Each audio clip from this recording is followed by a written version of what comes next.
ചെറിയ പിഞ്ച് മക്കളെ അങ്ങാടിയിൽ കൊണ്ടുപോയി മുടിവെട്ടാൻ ആ കുട്ടികൾക്ക് എന്താണ് ചെയ്യേണ്ടതെന്ന് അറിയില്ല. ആ ഒരു അവസ്ഥയിലുള്ള ചെറിയ പിഞ്ച് മക്കളുടെ തലയിൽ ഉമ്മമാർ ആഭാസകരമായ രൂപത്തിൽ തമ്മാടികളുടെ മുടിവെട്ട് രൂപത്തിൽ ഈ പിഞ്ചു മക്കളുടെ തലയിൽ കൊത്തിവരക്കുന്ന വളരെ ക്രൂരമായ സമീപനം ആ പിഞ്ചു മക്കളോട് ചെയ്യുന്ന ക്രൂരതയാണ്. അവർ ഒരു പക്ഷേ വലുതായാൽ ആ ഒരു കാര്യം ഇഷ്ടപ്പെടുന്നവരായിരിക്കില്ല. അങ്ങനെയുള്ളവരുടെ തല കൊണ്ട് നമ്മൾ മാന്ത്രികം കളിക്കുമ്പോൾ, നമ്മളുടെ തോന്നിമാസം അവരുടെ തലയിൽ അടിച്ചേൽപ്പിക്കുമ്പോൾ അവരെ വെടക്കാക്കിയതിൻ്റെ ഉത്തരവാദിത്വം അത്തരം സംഗതികൾ ചെയ്ത ഉമ്മയായിരിക്കും. അവർ പിന്നീട് ശൈത്താനിൻ്റെ വഴിയിൽ അകപ്പെട്ടു പോയാൽ, കാരണം ഇത്തരം ആഭാസങ്ങൾ റസൂലിനെ വിരോധിച്ച് ശൈലി സ്വീകരിക്കുമ്പോൾ അത് ശൈത്താനിന് ഏറ്റവും ഇഷ്ടപ്പെട്ടതായിരിക്കും. അപ്പോൾ ശൈത്താൻ ആ കുട്ടിയെ ഇഷ്ടപ്പെടും.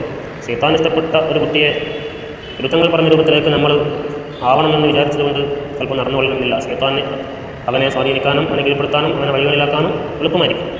അതിന് ഉത്തരവാദി ഇത്തരം കാര്യങ്ങൾ അവനിൽ അടിച്ചേൽപ്പിച്ച് മുടിനിർത്തി വളർത്തിപ്പിക്കുന്ന, അതേപോലെ പകുതി ക്രോപ്പ് ചെയ്ത് വൃദ്ധങ്ങൾക്ക് ഇഷ്ടമില്ലാത്ത രൂപത്തിൽ വെട്ടിക്കുന്ന രക്ഷിതാക്കളായിരിക്കും എന്നുള്ള കാര്യം നമ്മൾ ഓർക്കണം.